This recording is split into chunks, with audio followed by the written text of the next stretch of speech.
Eu sempre dei importância à formação de funcionários.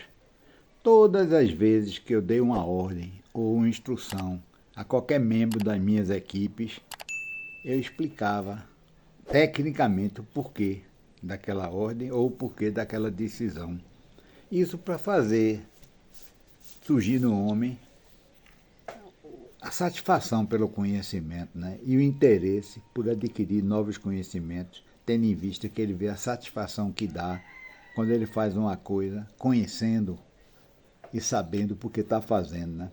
Tanto que toda vez que eu comprava novas edições dos livros de instalações elétricas, eu nunca gostei de comprar norma e seguir ler norma. Eu sempre gostei de comprar os livros de instalações elétricas e estudar as normas pelo livro de instalações elétricas, porque os autores já faziam até uma explicação mais clara das normas, que geralmente as normas, me desculpem a sinceridade, são pessimamente redigidas e são chatas de você ler e entender, sabe? Na década de 80, quando o professor Ademaro Cotrim ia no Recife dar palestras patrocinadas pelos fabricantes, eu sempre dizia nas palestras, olha, a NBR 5410 ela é muito chata se ler, o pessoal faz não, rapaz, ele redigiu a norma. Eu dizia, rapaz, eu não estou criticando, não. Eu estou dando para ele um feedback que eu gostaria de ter se eu redigisse a norma.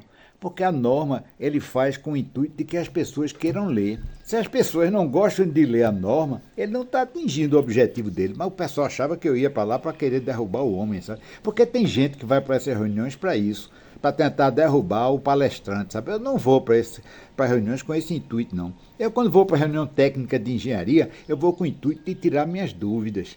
Eu sei que tem um profissional ali, um colega que às vezes tem até muito mais experiência do que eu e muito mais conhecimento, né? Eu vou trocar com ele conhecimento e adquirir o conhecimento dele. Eu não tenho esse espírito de pouco de querer ir para um lugar para derrubar um palestrante, não. Porque quando eu ouvi numa palestra que o palestrante não presta, eu saí na mesma hora.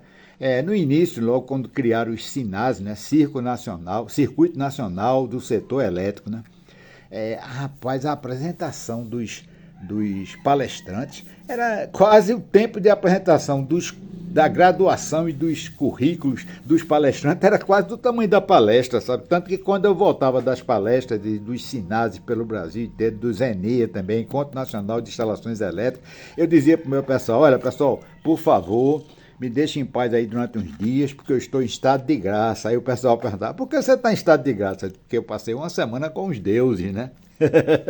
Então eu sempre procurei incentivar meu pessoal a crescer profissionalmente, sabe? E criar neles o sentimento da satisfação de um conhecimento adquirido, né?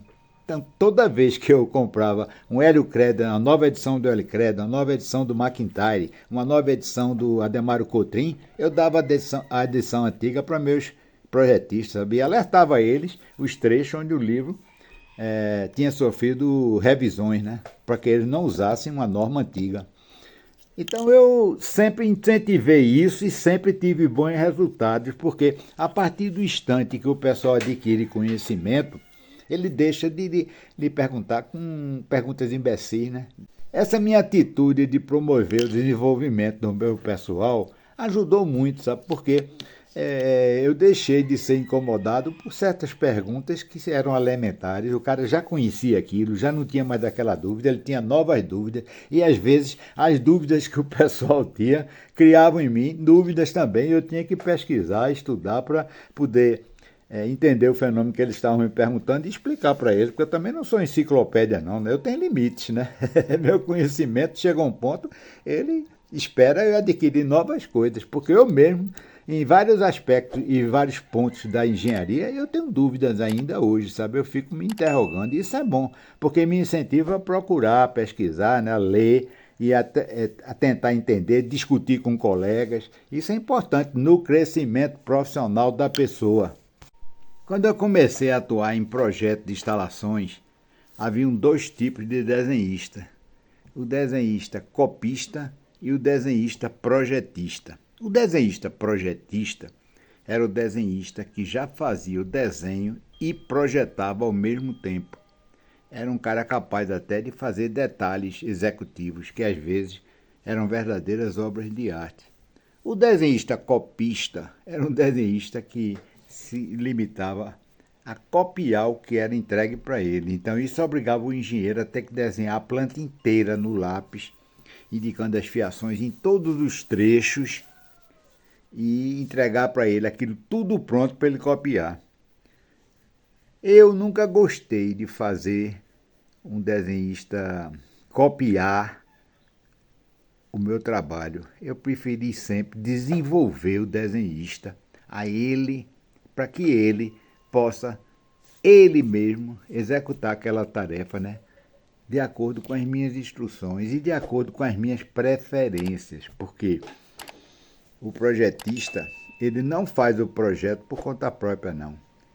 O desenhista projetista, né? O desenhista projetista, quando trabalha para o engenheiro fulano, ele deve fazer o projeto que o engenheiro fulano imagina como deva ser. O engenheiro que encomenda um projeto a um projetista, eu, pelo menos, considero que não é uma atitude interessante, não. Eu, hoje em dia, já tenho projetistas que eu passo uma planta e eles fazem, eu confiro. Mas por quê? Porque eles fazem exatamente da maneira que eu faria.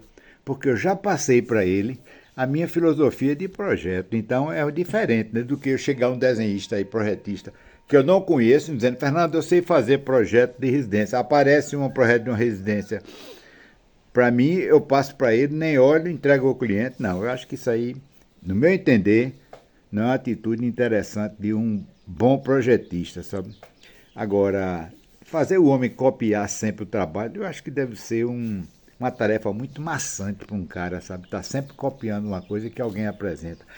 Na hora em que ele está criando, ele sente satisfação, porque sente que aquilo foi também uma colaboração dele e naquela obra, né, naquele projeto, a gente tem aquela satisfação, né, de saber que a gente fez aquilo.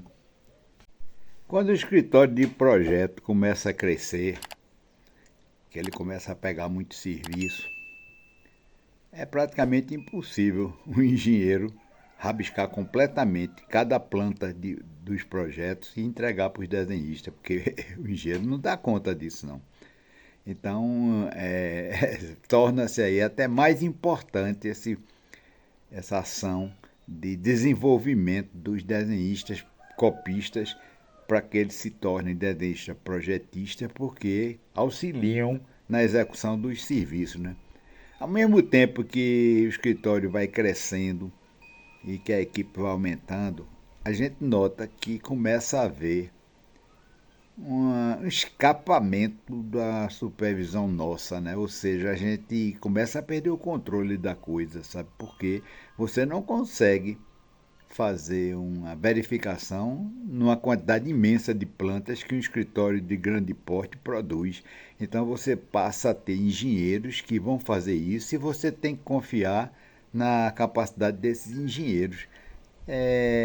Não deixa de ser uma espécie de risco. Ao mesmo tempo também você passa a ter que entrar em concorrências públicas para pegar grandes projetos, para pagar sua estrutura que é pesada. Mas as obras públicas, às vezes, elas geram lacunas financeiras, né? Porque os órgãos públicos nem sempre pagam em dia e às vezes cancelam ou postergam até um pagamento devido a uma ação de uma secretaria de administração que decidiu não pagar os fornecedores num certo período, e isso deixa o titular do escritório numa situação meio periclitante, né? Tendo que passar por estresses que às vezes até podem conduzir a doenças fatais, né?